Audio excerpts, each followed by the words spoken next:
all our objectives today, you'll notice, have to do with pesticides, so you can tell what we're learning about today. Okay, by the end of the notes, you should be able to describe pesticides, sort of a general blanket description, and explain how some of them work. And you should be able to explain the benefits and risks specifically of synthetic pesticides. So that tells you we're going to be talking about more than one type of pesticide. And then you should be able to list some methods of pest control other than pesticides. Pesticides are a good method. We're going to talk about them a lot, and then we'll talk a little bit about some other methods as well. All right, we'll launch right in. Pests are any organism that can damage crops, and controlling them can be done in a variety of different ways. One popular method is called a pesticide. And pesticides are chemical agents that are used to control or kill a pest, and there are 4 major types, and we name them based on the type of pest that they control. So pesticides is a blanket term for all of these chemicals. There are subcategories. Those subcategories would be insecticides. So insecticides specifically control insects. Then we have herbicides. Herbicides control weeds or any unwanted plants that you have, because not every plant that grows in your field alongside the one you're cultivating is a weed, but if you're trying to grow corn, you don't really want soybeans to crop up in the middle of your cornfield. Fungicides control molds, mildews, and other fungi, which can rot your crops. And lastly, rodenticides control rodents. So different types of rodent populations that you might have. Most common, of course, being mice, but there are other rodents. Pesticides work in a variety of different ways. Okay. So they might damage organs. So for example, if you put an insecticide on your field to handle grasshoppers, maybe that specific insecticide targets the grasshoppers by poisoning them through their stomachs. So it damages their stomach organ and then they die because of that. They might shut down whole systems. So you might have an insecticide that targets the nervous system or the respiratory system, or sometimes they just target the reproductive system so that the pests can't continue to reproduce and make more of themselves. Okay, so it could target a whole system inside of the body. Or they might cause parts of that organism to develop incorrectly. So there are some insecticides that target the system that builds the exoskeletons of insects. That would mean that those insects would lack protection and support because their skeletal system wouldn't develop correctly, and then they wouldn't be able to survive. Okay, so they are going to target pests in very different ways. However, we can run into a problem. If you use the same type of pesticide over and over again, so if you're using a pesticide that targets specifically the stomach of grasshoppers over and over again, you can sometimes have insects that develop an immunity to the pesticide that you are using. So what happens is you have some organisms in the population that are not killed by your insecticide. Usually, this is because they have a mutation in their DNA that makes the pesticide not work on them. So there's a small percentage of these, in our example, grasshoppers, that survive until the next year. Because they survived, they're the only ones that reproduce, which means if you spray your field with the same type of insecticide the next year, you already have a population of organisms that are immune to that substance. Okay? And the more often you use the same type of pesticide, the more likely it is that this process is going to happen, which is why it's very easy to overuse these pesticides. You have to be careful that you're using either different types or not using them very frequently so that you don't run into this problem. Pesticides, we categorize them to begin with by saying what type of pest they control. There is a secondary way that these are split up into groups, and that is based on how they are made. So there are organic pesticides. Organic pesticides are substances that are naturally made by plants or animals that can be used as a pesticide. So for example, nicotine can be used. Nicotine is commonly the substance that we find in tobacco that people use when they're smoking or chewing tobacco, but it can also be used as a organic pesticide. Organic in this case just means found in nature. Okay? These substances are nice because they're found in nature, but there is an issue with them, which is that they are not super stable, meaning the molecule breaks down pretty quickly. So it's not going to stay on the plants that you're spraying for very long, and you're going to have to do reapplications of it in order to have it be at its maximum strength for fighting pests. There are other types of pesticides that are called synthetic pesticides. Synthetic pesticides are made in a laboratory. So synthetic always means man-made. Now, there is such a thing as a organic synthetic pesticide. This means that it's an organic molecule that you can find in nature, but it has been made in a laboratory.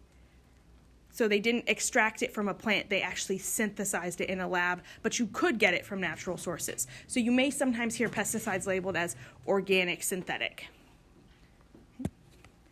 Synthetic pesticides have the benefit of being more stable, which means I could do one application to my field and then leave it alone because that chemical isn't going to break down as quickly, which means it's going to stick around longer and continue to fight pests for me. So I don't need to reapply it as often. There is, however, some danger associated with synthetic pesticides, and we're actually going to do a short little in-class activity to show the danger and the possibilities that can happen with them. The activity that we're doing is to see what happens when pesticides are passed along a food chain.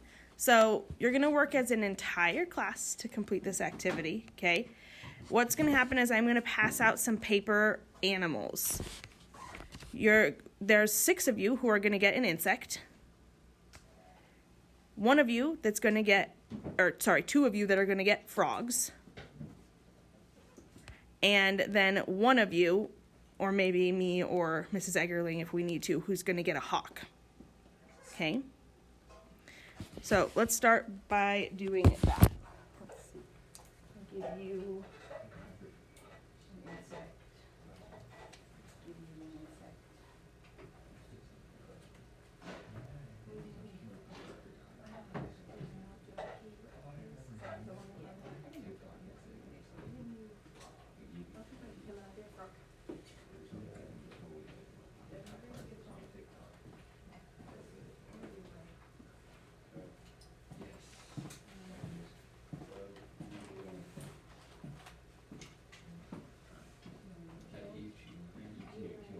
And I'm going to be an insect as well.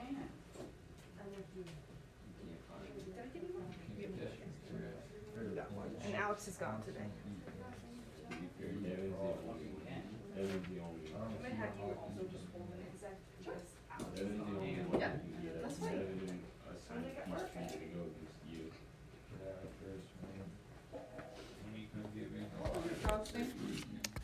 Chungus.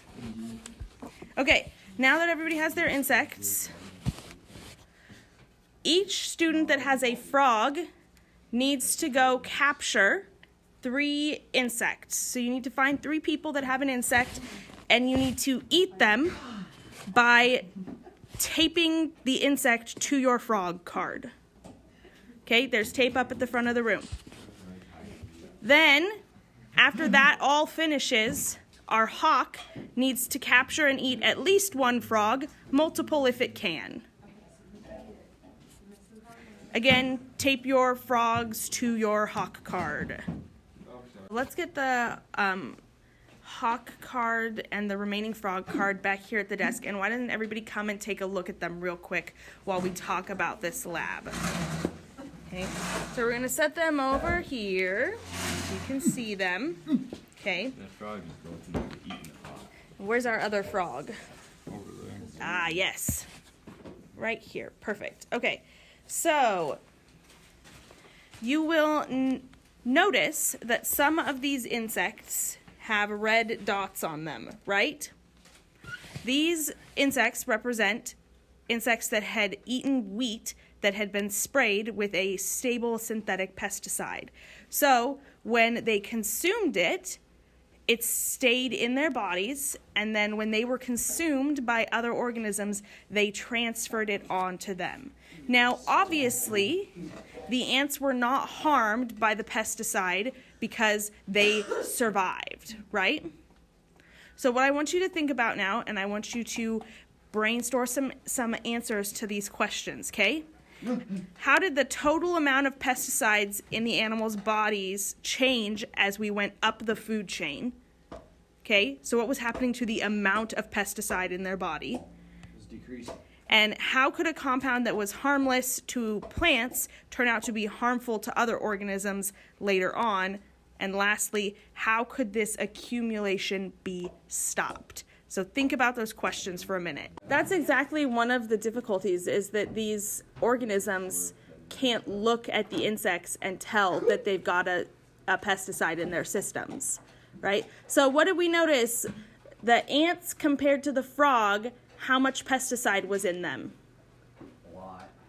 More, for sure, right? So the ants had a small amount of pesticide in their system, but because the frog ate a bunch of ants, it now has more of it, okay? And so it has a higher concentration, and then if our hawk had eaten more than one frog, it would have even more of it, right? And hawks have to eat multiple organisms because they're higher on the food chain, there's less energy available to them. So the more you go up the food chain, the more pesticide is in their system. So the concentration actually goes up as you go up the food chain. Which is why this compound that's harmless to plants and not super dangerous to some organisms who eat it can become dangerous. By the time you get further up the food chain, they've got so much higher of a concentration of the pesticide in their system that they are not able to tolerate it the same way the other organisms who had way less of it in their systems were able to. And then it starts to have bad side effects for them. So, what are some ways that we could stop this accumulation of pesticide? What do we think? Kill the ants. Well, yes, if you manage to just kill off the pests so they didn't take that pesticide with them, that would definitely help, right? But sometimes it isn't so much an issue of, oh, these ants should have died, right? There was a problem in Hawaii, quite a while ago, I think it was in the 80s, that they were spraying a pesticide on pineapple plants, and it was really effective, killed the pests really well, but it had such a long life on the plants that when they finally got rid of the plants and they sent them off as feed to a cattle farm, that pesticide was still there months and years later. The cows consumed it, it wound up in their milk, and then there was this high concentration of pesticide in the milk, and they had to pull a bunch of milk off the shelves in Hawaii. So it's not even always a problem of, oh, we didn't get all the pests, right? Because in that case, they got all the pests, but it was still so stable that it stayed on the plants for so long that when they went to use those plants as feed for another organism, then the problem went from there. Well, it's okay if you don't have ideas about how to stop this accumulation, because we are going to talk about some ways. Because they don't break down, these synthetic pesticides can easily pass themselves through a food chain. And the levels of pesticides that may not be damaging to organisms that are low on the food chain, by the time they reach the top of the food chain, can have pretty devastating effects. I'm sure you guys have all heard, or I hope at least you've all heard, about the widespread use of DDT and the effect that it had on the eggshells of predatory bird species. Okay, we didn't realize that DDT was going to have long-lasting effects, so it was such a terrific pesticide that it got used a lot, and then it stuck around and it got carried up the food chain. And when these levels of DDT that were so high in your predatory birds, they started to have problems with weakening eggshells. And then those eggshells wouldn't stay stable long enough for the birds to hatch. And so then we saw a steep decrease in survival rate of these predatory birds. Because of this, the DDT story and many other stories like it, pesticides are now highly regulated both by the FDA and the EPA. They will regulate the production of them, so they will control the testing. It takes a long time. Just one in several thousand synthetic pesticides that's created will actually go to market. Then after they control which ones are made, they also control how often you can use them, who can apply them, and how soon before harvest you have to stop using them. Okay. So there have to be some alternative methods for pest control. There are multiple strategies, and a lot of times these strategies are used all together to do a widespread control of pests. So, for example, you can practice no-till planting. Tilling up the soil, while it is often good for the plants, also makes open soil for different weeds that you might not want, which increases the need for an application of a herbicide. So if the conditions are right for you to practice no-till planting, where you can plant directly into untilled soil, then you might save yourself some application of herbicide. There's crop rotation. We talked about crop rotation in terms of your ability to use it to keep nutrients in the soil. Crop rotation also works because every year when you harvest a field, you're going to leave behind some of the pests that were damaging to that crop. And if you if you plant the same crop there the next year, then those pests are already there and they've got a head start on you. Whereas if you plant a different one, then it might not be one that those pests like to consume. So you might save yourself a little bit there. It also decreases the need for additional fertilizers. Anytime you fertilize a field, you're also giving that fertilizer not only to your plants that you want, but also to the weeds and things that you don't. So if you can decrease how much of that you need to apply, then you might save yourself a little bit there as well. And then applying multiple pesticides at the same time, okay? This would be to avoid having resistant pests. So if you can hit them from a couple different directions and make sure you wipe the whole pest community, then you won't have resistant pests coming afterwards. Only fighting pest populations when they rise too high. So some places carefully monitor the level of pests that they have, and they are willing to let those pests exist there until such a point as they get too high and it can affect their productivity, and then they fight them off. So you just take a little bit of a loss knowing that you won't have as many issues as you would if you might try fighting them. And then biological controls. This is becoming more and more popular. This would be planting crops that are resistant to certain types of pests. Obviously, these are all approaches that you can try. They don't always work. It's not always the ideal solution for your specific field, your specific crop, your specific pest problem. But it's a range of things that you can try before or often alongside of pesticides. but doing more of these methods can help you avoid having to use as many pesticides. Is the end of our notes.